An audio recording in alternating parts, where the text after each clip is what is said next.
Oui, Lamine Monima Sissi, par rapport justement à cette loi des finances rectificatives dans son volet recettes, est-ce que vous pensez aussi que les conseillers ont été suffisamment courageux? Non, non, je ne suis pas sûr, je ne suis pas certain. Alors, Mm. si vous constatez des anomalies, vous êtes... L'arbitre, oui, vous avez non, pas c'est que vous qui l'arbitre. contrôlez Voilà, l'action justement. gouvernementale. Oui, oui, vous Ouais. contrôlez l'action a priori et a posteriori. Donc, vous devez, à cet effet, inviter Les acteurs concernés. les acteurs concernés, Mm. les directeurs qui sont cités, pour, ça peut être en intercommission, pour aller leur poser des questions, pour aller questionner donc, les inquiétudes qui sont soulevées par les conseillers. Mais bon, le dire simplement, je crois que ça relève de deux choses. La première, soit ils ne sont pas allés au bout ils n'ont pas été suffisamment courageux, ou bien c'est peut-être jeter en pâture des gens qu'on aurait pu appeler et qui auraient pu donner des explications pour mieux comprendre. Et parce que chacun a son argument. Et maintenant, au CNT, de comprendre ou de toutes les façons, quand on appelle, on peut bien comprendre. Et par rapport à propos de la RPT, j'ai regardé bon, je n'ai pas la loi adoptée, mais j'ai le projet de loi de finances rectificatives. Il y a bien des lignes, il y a bien des lignes qui concernent des entrées, oui, les lignes qui apparaissent concernant la RPT. Et peut-être que le volet taxe sur les appels extérieurs ne ressort pas expressement, et peut-être que ça peut être logé dans d'autres dépenses. Donc cela a été dans d'autres recettes. Voilà, d'autres recettes. Et c'est en les appelant que vous pouvez certainement comprendre quelle est la part de contribution de l'ARPT dans d'autres recettes dans le budget national. Alors, donc l'autre chose, c'est deuxièmement, ils ont parlé de 5%. De 5% des jeux de jeu, hein, des jeux de hasard. Et ça, c'est incompréhensible, et sincèrement. Et là aussi, on devait appeler les acteurs, ou même la gros acteur. Hein. Oui, parce qu'on a dit que ça va à la présidence, le ministre secrétaire général de la présidence devrait être appelé pour qu'ils disent est-ce qu'effectivement la présidence devrait avoir le courage de dire qui perçoit cet argent. On devait appeler. Attendez, on devait appeler le DG de la Lonagui. Le DG de la Lonagui. Non, ce n'est pas la Lonagui qui est fixée. On dit les jeux de hasard. Il n'y a pas que la Lonagui qui exerce. Le ministre du budget, on devait l'appeler pour comprendre qu'est-ce qu'on en fait et pourquoi ça ne ressort pas dans la loi des finances, dans le budget alloué à la présidente de la République. Ça sert à quoi et c'est quelles ressources exceptionnelles pour quelles dépenses qui ne doivent pas être connues.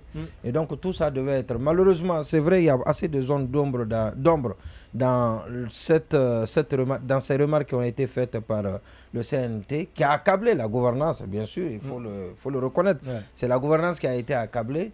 Et peut-être que ça soulève un coin de voile sur des déperditions financières. Oui, la gouvernance a été accablée, mais on aurait pu les approcher. Par exemple, concernant les dividendes des EPA, et le ministre s'était défendu, et vous avez vu le ministre, comme pour dire qu'il n'y a pas un travail de fond, qu'il m'en excuse les conseillers de CNT, ils n'ont pas été suffisamment conséquents, ils n'ont pas été courageux, et ça c'est d'ailleurs moins, mais ils devaient plutôt faire un travail fouillé, un travail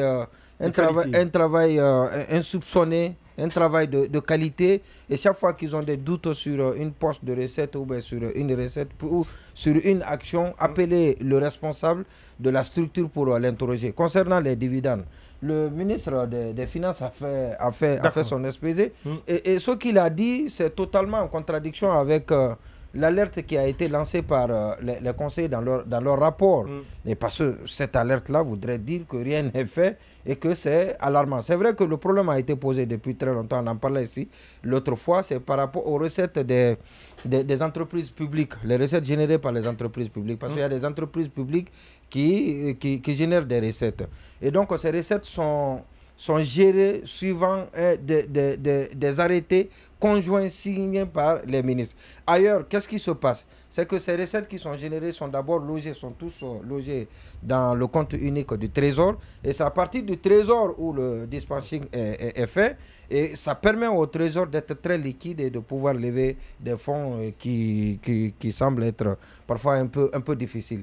Et donc, c'est ce travail-là. Il faut d'abord la sensibilisation, il faut une approche, de conciliation, tout ça. Maintenant, cela est en cours. Eux, ils ne sont pas informés de cela sûrement. Et ils ont pris, ils ont écrit. Et donc, ça peut paraître pour les acteurs concernés comme étant une action délibérée pour ternir leur image. Maintenant, par rapport aux exonérations, et ça c'est important, est-ce que je peux en dire un mot très rapidement? Oui, mais vous savez... Oui, allez-y, en 30 secondes. Alors, en 30 secondes, ça va être difficile. Alors, je vais revenir là-dessus parce qu'il y a beaucoup de choses à dire sur les exonérations. Vous savez que c'est le débat qui résiste au temps. Et depuis... au temps d'Alpha Condé, moi j'ai intercepté un rapport de la primature à l'époque qui disait que les exonérations, ce que les exonérations font perdre à la Guinée, c'est plus d'1,5 milliard de dollars. Oui. Et que ce qui a été encore en plus dénoncé par ces exonérations, c'est que la plupart des exonérations qui sont accordées aux sociétés sont des exonérations qui ne sont pas conformes au code minier. Mais c'est des exonérations qui ont force de loi parce que c'est passé à l'Assemblée nationale. Ratifiées, ce sont des conventions dûment ratifiées. Donc, c'est des conventions, mais qui ne sont pas conformes au code minier, révisé. Alors, il y a des arguments. Chacun, les acteurs à l'époque s'étaient défendus. Il y a beaucoup d'investissements. Il faut un cadre attrayant pour les investisseurs. Et les autres disent que nos ressources sont rares, sont de qualité. Et donc, il y avait assez de choses qu'on a dit autour de ça. Beaucoup de débats autour. Et on a même vu des rapports qui ont été faits par le ministre du Budget à l'époque et qui a sommé, pas que les sociétés minières, mais toutes les sociétés qui investissent dans notre pays, de se mettre en règle, de se conformer au code en vigueur, justement. Et donc, pour ça, ça mérite un débat. Il faut qu'on revienne là-dessus parce que c'est important. Parce que le seul contrat, la seule convention qui est la plus mauvaise convention jamais signée en République de Guinée, c'est la convention de GAC. La convention de GAC. Et parce qu'il y a un des volets, pour terminer très rapidement, il y a un des volets de cette convention qui dit que GAC il y a une exemption fiscale des impôts, du paiement des impôts pour GAC pour tous les paiements publics et parapublics. C'est-à-dire que parapublic, même le GAC n'est même pas obligé comment on appelle, à la Caisse nationale de sécurité sociale. Voilà, donc d'enregistrer ces travailleurs, d'assurer ces travailleurs à la Caisse. Je ne sais pas quels sont ceux qui ont travaillé sur cette convention, mais c'est la plus mauvaise de tout le temps.